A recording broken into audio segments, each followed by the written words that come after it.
सबको मेरा नमस्कार। मैं डॉक्टर विनीत अरोरा हूँ। मैक्स हॉस्पिटल शालीमार बाग में मैं डायरेक्टर हूँ इंटरनल मेडिसिन और डायबिटीज़ डिपार्टमेंट में। आज हम यहाँ पर डेंगू बुखार के बारे में या डेंगू बुखार के बारे में कुछ बातचीत करने वाले हैं। डेंगू बुखार एक मच्छर द्वारा फैलाया जाता है जिस मच्छर का नाम है एडीज़ मॉस्किटो, और ये मच्छर जो है काफ़ी सारी कंट्रीज़ में पाया जाने लगा है। पहले ये सिर्फ ट्रॉपिकल और सब ट्रॉपिकल कंट्रीज़ का मॉस्किटो माना जाता था, लेकिन अब डेंगू बुखार के केसेस ऑलमोस्ट सारी दुनिया में ही पाए जाते हैं। ये जो मच्छर है ये एक साफ़ पानी में उगने वाला मच्छर है जिसको पनपने के लिए ताज़ा पानी चाहिए होता है। तो जैसे बहुत सारे जो घरों में चीज़ें पड़ी होती हैं, जैसे कोई खाली बर्तन है, कोई टूटे हुए बर्तन हैं, कुछ मटके हैं, लोग चिड़ियाओं को पानी देने के लिए कुछ कंटेनर्स का यूज़ करते हैं। बाहर जो बारिश का पानी इकट्ठा होता है, स्टॉर्म वाटर ड्रेन्स जिन्हें कहते हैं, उनमें इस मॉस्किटो का ग्रोथ होता है। जब एक मॉस्किटो पूरा तैयार हो जाता है उसके बाद वो एक डे बाइटर यानी दिन में काटने वाला मच्छर के रूप में कन्वर्ट हो जाता है, जिसका काटने का समय डॉन टू डस्क जिसे कहते हैं, यानी सुबह सुबह से लेके शाम तक के टाइम पे सबसे ज़्यादा ये मच्छर काटते हैं। सबसे ज़्यादा अर्ली मॉर्निंग आवर्स यानी सुबह के आवर्स में, और लेट इवनिंग आवर्स में सबसे ज़्यादा मॉस्किटो बाइट्स होने के चांसेस होते हैं। डेंगू बुखार में 4 तरह की सब टाइप्स होती हैं जिनको 1 से लेकर 4 तक का नॉमेनक्लेचर दिया जाता है, डेंगू 1, 2, 3 एंड 4। इनमें से जो नंबर 2 सब टाइप है वो सबसे ज़्यादा इन्फेक्शन और काफ़ी सीवियर इन्फेक्शन करने के चांसेस रखता है। बाकी जो 3 सब टाइप्स हैं वो थोड़ा रिलेटिवली कम यानी तेज़ इन्फेक्शन नहीं करता है, थोड़ा सा लाइट इन्फेक्शन करता है। डेंगू के लक्षणों में सबसे कॉमन लक्षण तो बुखार ही है, क्योंकि इसमें काफ़ी तेज़ बुखार होता है। मरीज़ों को सिर में दर्द होना, आँखों के पीछे दर्द होना, बॉडी एक्स होना, मसल पेन्स होना, जोड़ों में दर्द होना, रैशेज़ का आना, नौजिया या उल्टी की सेंसेशन रहना, उल्टियों का भी आ जाना, ये अक्सर शुरुआती लक्षण माने जाते हैं। मॉस्किटो बाइट के 4 से 10 दिन के भीतर यूजुअली इसका बुखार दिखना शुरू हो जाता है। शुरुआती लक्षणों के बाद कुछ साइंस ऐसे अपीयर होते हैं जिनको हम वार्निंग साइंस कहते हैं, जिससे समझ में आता है कि ये बुखार अब थोड़ा नेक्स्ट फेज़ में एंटर कर रहा है और थोड़ा सीरियस होने वाले कैटेगरी में जा रहा है। वार्निंग साइंस में एक सबसे इम्पॉर्टेंट पॉइंट ये है कि कहीं से बहुत ज़्यादा पेशेंट को ब्लीडिंग तो नहीं हो रही है।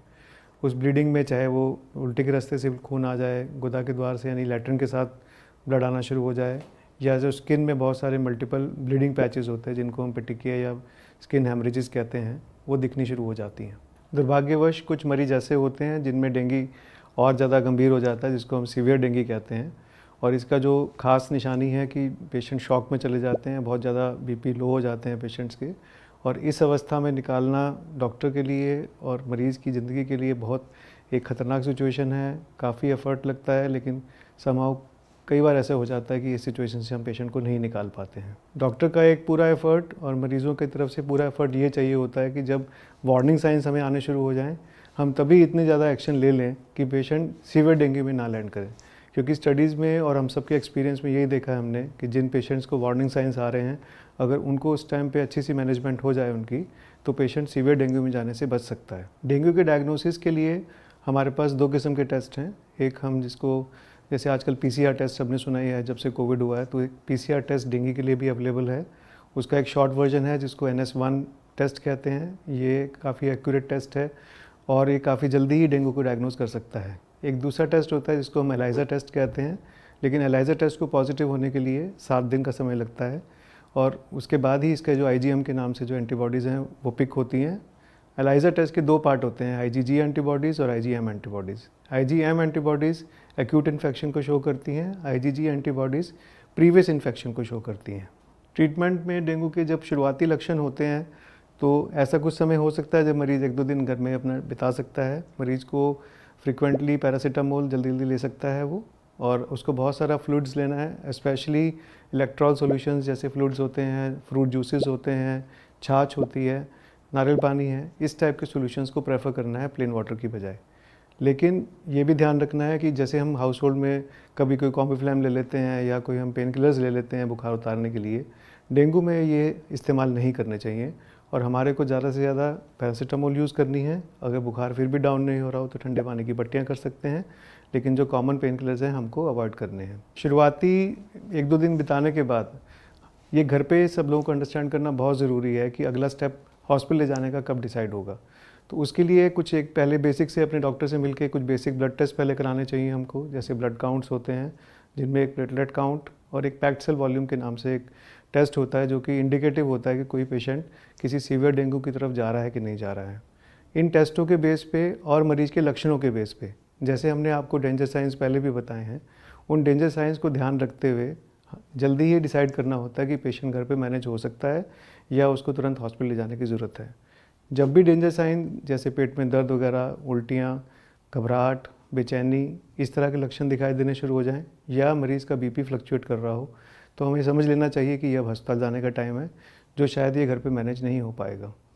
तो जो टेस्ट होते हैं हमारे, उनसे काफ़ी आइडिया लग जाता है कि भाई हमें कब हॉस्पिटल जाना चाहिए। उसमें से प्लेटलेट काउंट आजकल सब लोग अवेयर भी हो गए हैं काफ़ी ज़्यादा, लेकिन प्लेटलेट काउंट ज़रा से भी फॉल होने से ये मत समझिए कि तुरंत हॉस्पिटल जाने की स्टेट हो गई है। प्लेटलेट बहुत सेंसिटिव सेल है, बहुत जल्दी टूट भी जाते हैं। तो प्लेटलेट काउंट का एक क्रिटिकल लेवल एक 50,000 का मान के चलिए, अप्रॉक्सीमेटली 50,000 का, उससे नीचे जाने में आप समझिए कि आपको हॉस्पिटल जाना पड़ेगा। इसके अलावा कुछ टेस्ट होता है जिसको हम हेमाटोक्रिट कहते हैं। इसका राइज़ होना, अगर 10% से ऊपर का राइज़ हर दिन आपको दिखाई दे रहा हो, वो भी एक इंडिकेटिव है कि ये पेशेंट कॉम्प्लिकेशंस में लैंड कर सकता है। तो वो भी एक इंडिकेशन है कि आपको हॉस्पिटल जाना चाहिए ऐसी सिचुएशन में। या पेशेंट कुछ भी इंटेक नहीं ले पा रहा हो, कुछ नहीं खा पी पा रहा हो, लगातार उल्टियाँ हो रही हों, तो भी आपको ऐसे पेशेंट को हॉस्पिटल टाइम से लेके जाना चाहिए। डेंगू बुखार को लेके बहुत गलत धारणाएँ भी कुछ समाज में फैली हुई हैं।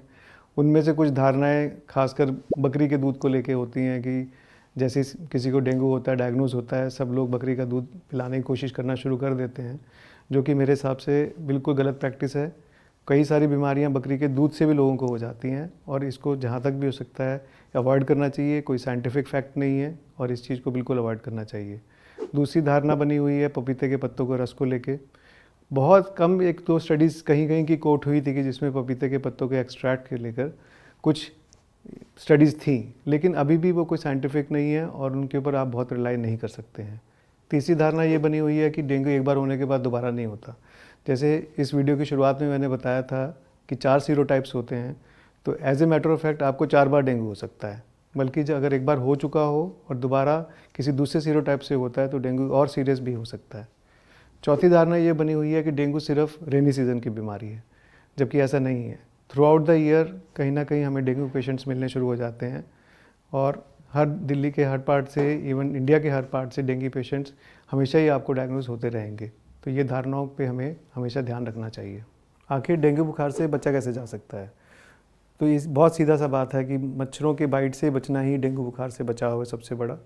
तो आपको अपने कपड़ों का बहुत ध्यान रखना है कि जैसे रेनी सीज़न स्टार्ट होता है या मॉस्किटो सीज़न स्टार्ट होता है, तो अपने आपके कपड़े फुल स्लीव्स होने चाहिए जहाँ तक पॉसिबल है। और आपको मॉस्किटो की एंट्री के लिए घर में जितने भी मेजर्स ले सकते हैं, चाहे वो रेपेलेंट्स हों, चाहे स्प्रेज हों, चाहे वो इंसेक्टिसाइड्स किलर्स हों, कुछ भी आपको करके अपने मॉस्किटो की एंट्री बचानी है।